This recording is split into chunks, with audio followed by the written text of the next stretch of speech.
Well, here is part 2 of Don't See the World Till You See Your Backyard. And we are in the industrial heartland of Otahuhu, Auckland. And we should be at the airport, but we're not, because our car's like down there, down the back there, at the Prius like hybrid specialist to fix the battery. It just blew up on us, which is not where you want to be, out on the side of the road with your bags, waiting for an Uber.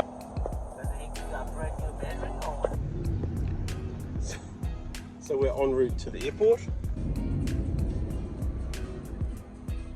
Okay, so for our international viewers, when you get an Uber to the airport in Auckland, you don't actually go to the airport. Well, you do, but you don't go right to the terminal. So you get dropped off just a like 2-minute walk away in a car park building, and then you walk across to where the airport is. So don't panic, don't think like your Uber driver's ripping you off or anything.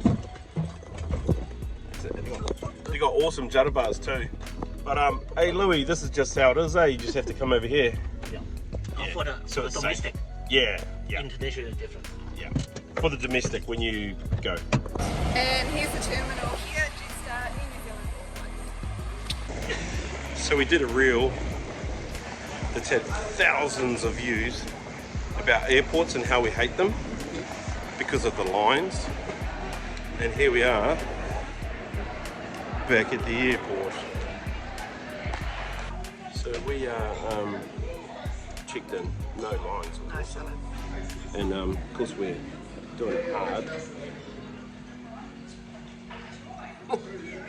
We are roughing it backpackers, travelling New Zealand. Danielle likes the lounges. I just don't know how we're going to go with this trip coming up. I've got to say, when we leave here, New Zealand, and we can't access any New Zealand lounges anymore, travel is going to be pretty tough. Not looking forward to that aspect of it. And neither is Danielle. So like I said about lines, got into Nelson here, just checking out our Airbnb in Stoke. It's a primo little place. I'll give you a tour in a minute, but what a day. I think I just spotted a hippie straight out of the pear orchard. Kia ora, Francis. This is our guide today, Francis from Motueka Tours. Pick you up in Nelson at the airport and take you out there. Anyway, great ice cream. What a cool spot. Surrounded by all the orchards here. Francis recommended we stop here. I do too.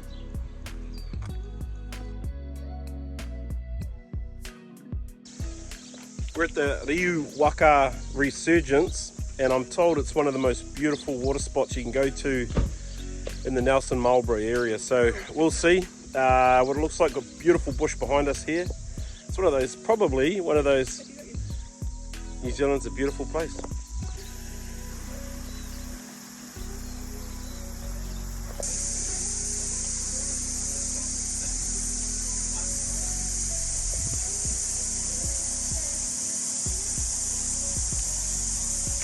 This water spends about 3 or 4 years underground. It travels out, gets filtered through the limestone before it makes its way out of the Takaka Hills here to the spring. That's why it's called the source.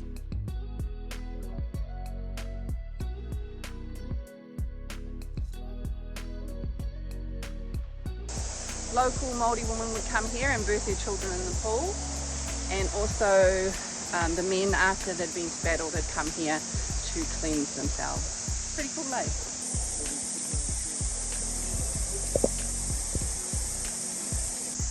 8 degrees Celsius. Do you do the ice plunge challenge or not?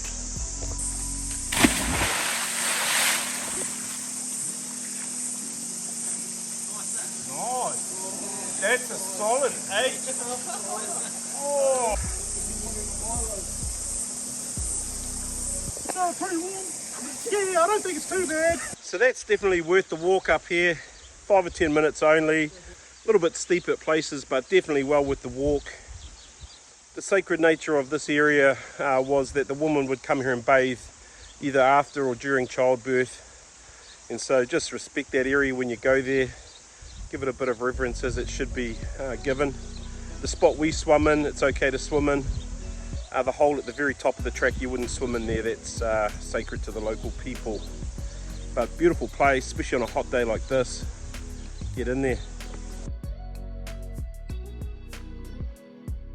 Here we are at Kayaking Beach. It's a beautiful beach. Lots of people love to come here in the summer. You can see that the sand has a reddy hue to it. That is because the granite comes down the rivers and turns it into a red golden sand. So it's lovely.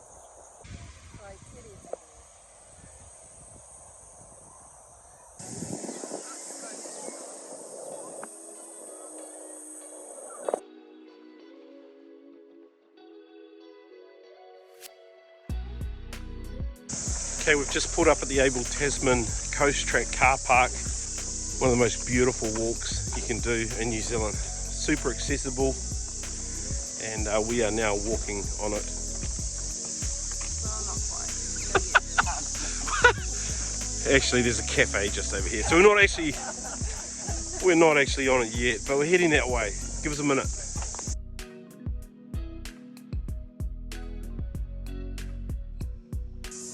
Well, we're just at the southern end of the Abel Tasman National Park and top of the South Island. This is one of the premier national parks in New Zealand and probably one of the most popular walks due to the beautiful golden beaches.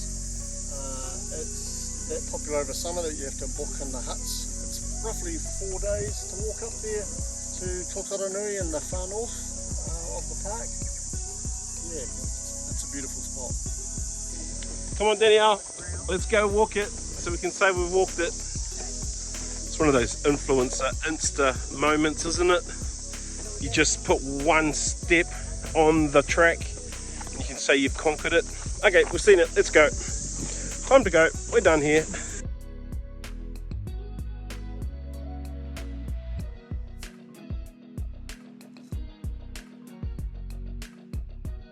Today we're off to Cable Bay. It's a bit of a lad's trip today.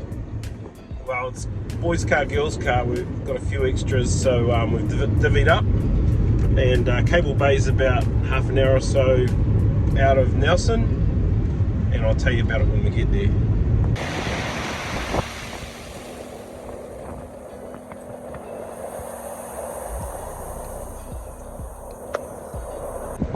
Well, it's pretty windy out here if you can't tell. And they talk about the South Island being beautiful weather. Nah, it's actually not too bad. Cable Bay, I'm assuming there's a cable somewhere in the bay that runs across to the North Island. We've got a Cable Bay up north where we're from too. There's a cable somewhere, so Cable Bay. Okay, Danielle, are you glad you wore a dress for this hike today? Bit breezy.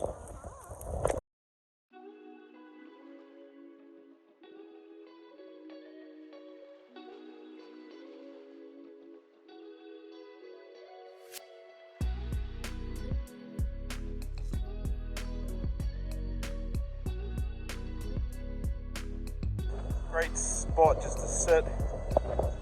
Costs you nothing in New Zealand to sit. And it's a really nice view.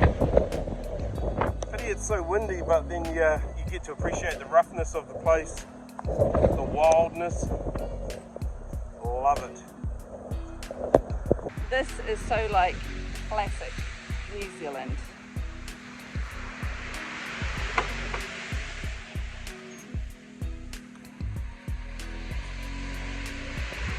Clever people. Just really quickly, because it's a bit pongy in here. This is classic New Zealand as well. It's called a long drop toilet. And the reason it's called a long drop is because they dig a massive big hole, put a toilet seat on it, so when you sit on it and you go number 2, it's a long drop.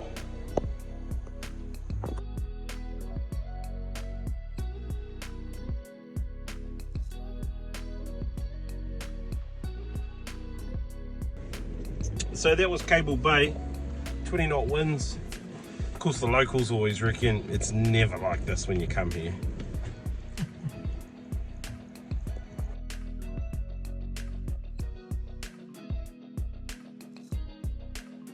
So we're not just at a nice park at the moment. It's probably a bit of a weird place to go, to the old cemetery. But here in Nelson, the Beaton family settled here very early in the sort of mid 1800s. And my great grandfather, William Beatson, is buried here in Nelson.